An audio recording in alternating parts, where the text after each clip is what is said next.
What's up, people of the internet? Nate Hills here, coming at you live from my man cave with another bike build, bike check, bike party situation. We are going to talk about my new Yeti SB100 and maybe make some cocktails here. So this is my new XC bike, whatever the hell that means. Downcountry bike. I prefer up slalom, actually. 100 millimeters of travel out back, handled by this RockShox Deluxe Ultimate Monarch. Switch Infinity, as all the Yetis use right now, basically allows some good anti-squat characteristics. This thing pedals really well, holds you up in the travel, and still has reasonable small bump, especially for a 100 mil travel bike. I am going to put a little bit longer fork than stock on here. This is a 130 pike instead of 120, which is supposed to come stock. Just give me a little more party out front and save me when I'm running into things. This is actually a 42 millimeter offset, in case you wondered. Parking lot test. This has already been pretty awkward, so I'm going to put some clothes on and get back into this here. Yeah, big thanks to Worldwide Cyclery for making this build video possible. If you guys are interested in any of the products that are going on this bike, I'll leave a link in the video description, and any purchases you guys make, percentage goes to help this YouTube channel. So thanks ahead of time for that. Check out Worldwide Cyclery's YouTube, a bunch of good tech information brought to you by nerds who actually ride bikes. They're good at it. Cheers for sponsoring this video. You guys tape your nipples, right?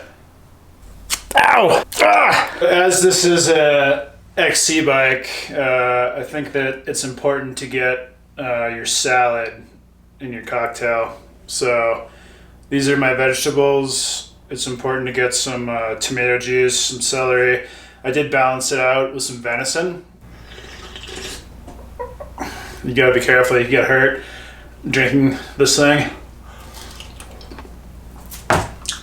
But first things first, I am going to put a water bottle cage on this bike.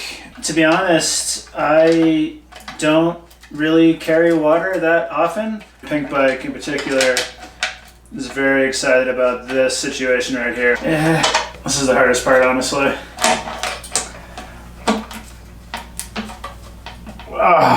Good enough. It's venison. So I am going to run the new 130 pike Ultimate on this bike. I always go a little bit longer. Nobody likes it shorter. You can just put your chest in your handlebars and this thing will save you. I think the silver is classy. Don't screw this part up. Whew. I have this super high-tech tool. It's called a PVC pipe. Star nut. Oh yeah. Moment of truth. Moment of truth. Boop. I'm gonna run a 50 mil stem on this bike.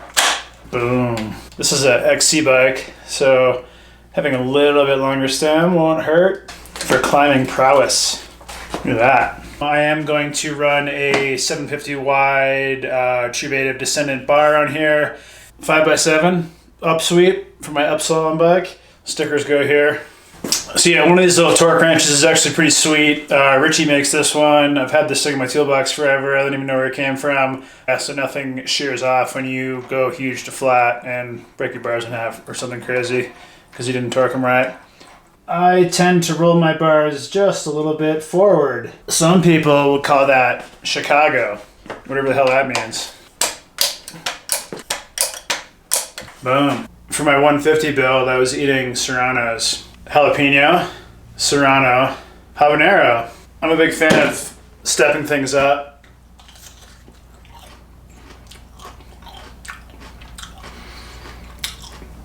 Oh yeah, it's really good. Yeah. So I'm gonna use SRAM's Dub bottom bracket on this guy. There is a lot of genuine hate for the press fit BB. I've never had an issue. This park tool is way overkill. Yeah, seriously, don't buy one of these. You can make a threaded rod situation from the hardware store for like $5. I don't even know what this thing costs. Probably like $100 or something. It's $100 more you could spend on vodka. As far as the drivetrain goes on this bike, I am going to run XX1 Axis Eagle. 36 tooth chainring. I'm not a big fan of little teeny gears. It's better for the suspension, it's better for the noise. Your chain is actually further away from your chainstay, things bang around less. As long as you have a pie plate on the back, you'll be fine. It'll get you up the hill, no big deal. I am going to run a Stages power meter. Stages just released a new head unit, the new Dash M50. Has a much brighter display. It's actually really easy to see in the daylight. It's a good thing if you're trying to play the top speed challenge game with your buddies at the end of your race run. You can look down and see who threw the least watts and went the fastest. That's who wins the top speed challenge. You will see this in many FollowCamFriday episodes nestled right here. This new M50 Dash head unit, the cool thing about it is it has GPS and map capabilities. So that's a big improvement. Throw that on the floor. Goes on here. Cheers, Stages. So I've said it before, I'll say it again. Chain guides on every bike all the time. I don't know why you wouldn't. This little one by guide by MRP, it really doesn't weigh anything. I mean, it might be like 40 grams or something. The SRAM stuff works 99.9% of the time. That 0.1, that 0.01% that it doesn't is going to be in my race run, so I'm just not having it. This bike comes with 2 ISCG tabs, so I'm just going to run the top guide for this. It's plenty for the intended use of this bike. It's not a downhill bike. I'm not going to try to like 50 rocks all the time and smash into things like I would on my bigger bikes. I'm going to be honest and tell you that the Axis stuff is awesome. When you're building a bike and you don't have to run this stupid cable, it makes me so happy. Look. There's nothing come out of this hole. The Axis stuff really is a game changer. I know it's just like drivetrain components and more stuff to spend your money on. It's expensive and whatever, but it's sick. It's absolutely sick. Every time you touch it, it's perfect. There's no finessing things with your thumbs. It just works. Yeah, they're expensive. Technology costs money, but holy shit, it feels so much better than the previous stuff. It's a game changer, honestly.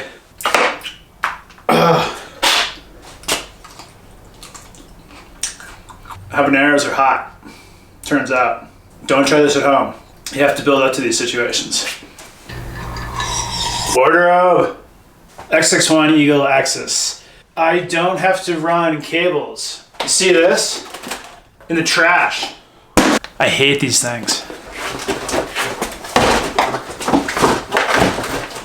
Anyway, this is all it takes to install your derailleur. Wait for it. Would you just look at it? This thing lasts for like 2 weeks of riding before I have to actually charge the battery. The battery in here lasts forever. I don't even know how long. There's been a lot of talk about the Axis and if it's waterproof. People on the internet are worried that it's not going to work if you get it wet, which is mildly ridiculous considering this is a mountain bike.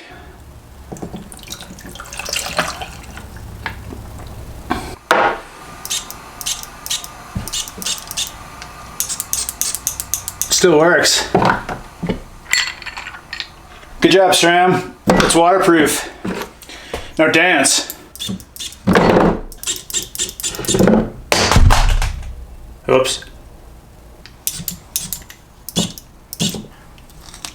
Alright, this is getting weird. On this bike, I am going to run these new Zip wheels. So this is a 3.0 Moto. I have been running these things since the end of January on my bikes, and I honestly haven't been able to break one yet. So that's a good thing in a carbon wheel. Zip has thought outside the box on this carbon design a bit. It's a single piece of carbon instead of like a box design. It is designed sort of like a moto rim to flex side to side. They call it like an ankle compliance. That does 2 things. It keeps your wheel from deflecting offline. That also keeps you from pinch flatting your tire.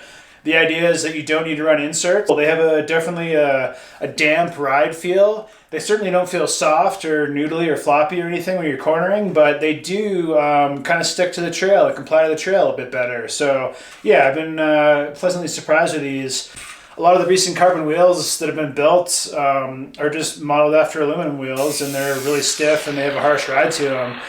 These are a completely different design outside the box, and so far I'm thoroughly impressed, and despite my greatest efforts, I have not been able to break one yet, so that's a good thing. Yeah, pretty sweet. Tires for this bike, I am a Maxxis, never mind that. I do run pretty much a DHF 2.5 on all my bikes all the time. In the rear on this bike, I usually run aggressors on most bikes, but I'm going to run a 2.3 on this one. I run a 2.5 on my bigger bikes, but on the XC, the downcountry bike, I think this is a little more applicable. I'm just going to run the EXO casing. I might run a double down for certain applications, but with these zip wheels and the engineered compliance and the lack of pinch flatting, you can get away with a little bit lighter casing, honestly. I mean, come on, it's a Minion. Can you do better? I don't think so. The Assegai is nice, but it's still not a DHF. Man, this thing is basically a work of art. Nothing quite like fresh DHF day. The easiest way to line up your tire is that the writing always goes on the drive side. And always line up your Maxxis logo with the valve stem on the X. There's nothing worse than getting to the trailhead and your buddy's like, hey bro, your Minion's on backwards. I hate that. I usually measure my sealant very accurately. So in the rear, I generally run between 25 to 30, 31, depending on where I'm riding, what kind of terrain I'm riding. If I'm in Moab, riding like really rough, rocky, smashy terrain with just lots of impacts and things, I like to run a bit more pressure. If I'm riding if I'm riding in Whistler and like softer soils and loam, different types of dirt, I can pressure down a little bit and get some more grip. So yeah, the front tire, I usually run between 23 to 27, 28.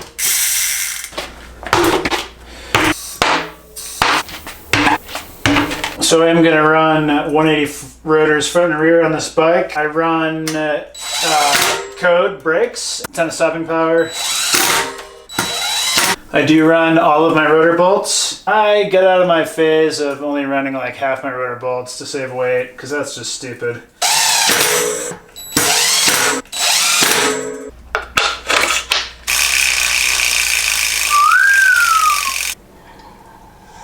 Alright, so let's talk about ergon.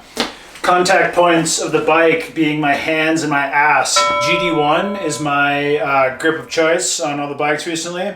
I like the slim profile. I have also been running their saddles for some time now. This is the SM Pro Men. It does have a fart vent in case you are a gassy one on the trail like I am. Fart jokes aside, which somehow never get old. It is the most comfortable saddle that Ergon's made to date, so I don't really run a chamois anymore. It does feel good on my sit bones. Where did that go? That's the nice thing about Bloody Marys. Could be breakfast, could be lunch, could be dinner. It's pretty much a salad and a cup and some meat products. Pretty well-rounded meal if you ask me. For brakes, I am going to run Code RSCs on here. It's probably overkill for this type of bike, but why not have good brakes? I am very happy to report that this is the only cable that needs to be run through my frame. Wireless brakes might never be a thing, so yeah. Now it's time to cut the brake lines. Best way to do this is measure it with your bars backwards, because when you ragdoll, that's what happens to your bars, turns out. These cute little tools that SRAM gives you. How does this go together? A little dab of butter on there. Brake fluid is reasonably corrosive.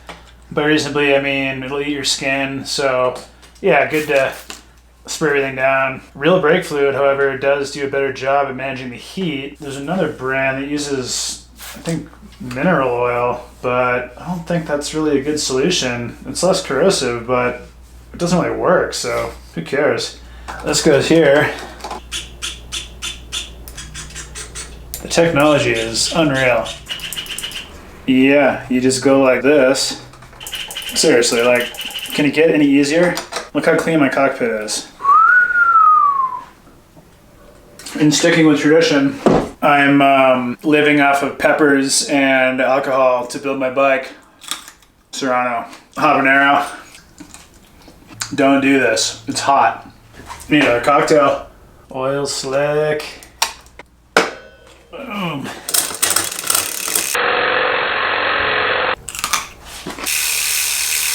A couple of the finer details here. I like to run a tube under my seat, even with access. Turns out that this does fit. Backcountry Research Straps makes these, best straps in the game, hands down. They actually made me a custom batch of FollowCamFriday straps. This is definitely the safest way to operate. Well, it seems pretty dialed. This guy goes here. You might have seen a few of my videos where I'm riding, and it turns out that the footage sucks if there's crap all over your lens. So I always run a fender plus a Tele Enduro. This is a cross-country bike, remember? Alright guys, so that is about it. Let me know if I missed anything. If you guys have questions, please leave them in the comments. Tune in every Friday at 10 a.m. for a new FollowCamFriday episode. Big thanks to all my partners for making this build a reality. Just want to be fully transparent. I work with all these companies. Everything on this bike, I work with all these guys. I choose to work with these companies. I do believe they make the best products in the business. So take all this with a grain of salt, but this is how I build my bike. Fortunate to work with all these guys. And a huge thanks to Worldwide Cyclery. Go check those guys out. Check out their YouTube channel. Check out their online store. Like that smash button. Subscribe. Do those things, whatever you're supposed to do on YouTube. And thanks. Cheers. Just the habanero.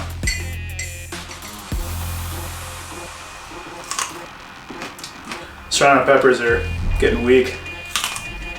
If you can think of a cocktail that I should make for my next bike build, leave that in the comments below when you like that smash button.